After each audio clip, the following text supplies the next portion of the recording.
ঝিনাইদহ জেলার সদর থানাধীন মধুপুর 4 মাইল এলাকা হতে অবৈধ মাদকদ্রব্য 46 বোতল ভারতীয় ফেন্সিডিল সহ একজন মাদক ব্যবসায়ীকে গ্রেফতার করেছে র্যাব 6।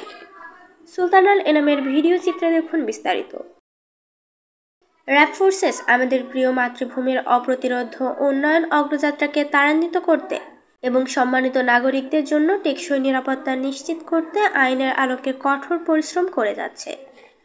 এছাড়াও বিভিন্ন সময়ে অস্ত্রধারী সন্ত্রাসী, মাদক কারবারি ও বিবিধ প্রতারক চক্র গ্রেপ্তার সহ চাঞ্চল্যকর অপরাধে জড়িত অপরাধীদের আইনের আওতায় এনে র্যাব জনগণের সুনাম অর্জন করতে সক্ষম হয়েছে।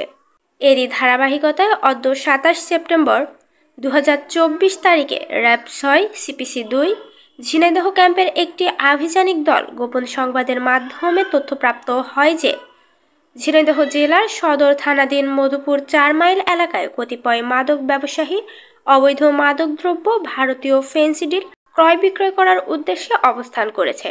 প্রাপ্ত তথ্যের ভিত্তিতে আইনগত ব্যবস্থা গ্রহণের উদ্দেশ্যে উক্ত আভিযানিক দলটি একই তারিখে সকাল আনুমানিক 8:30 ঘটিকার সময় ঝিনাইদহ জেলার সদর থানাধীন মধুপুর 4 মাইল সাকিনস্থ শেখ কামাল টেক্সটাইল ইঞ্জিনিয়ারিং কলেজের সামনে দর্শনাট্য ঢাকা মহাসড়কে একটি বিশেষ অভিযান পরিচালনা করে অবৈধ মাদকদ্রব্য 46 বোতল ফেন্সিডিল সহ একজন মাদক ব্যবসায়ী মোহাম্মদ মিরাজ, পিতা সাইফুল ইসলাম, সাং সুলতানপুর থানা দর্শনা, জেলা চুয়াডাঙ্গাকে গ্রেফতার করা হয়।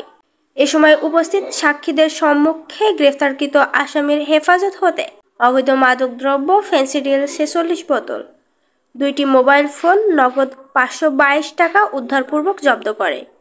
জব্দকৃত আলামত ওই গ্রেফতারকৃত আসামিকে ঝিনাইদহ জেলার সদর থানায় হস্তান্তর করে আসামির বিরুদ্ধে মাদক আইনে মামলা রুজু করা হয়।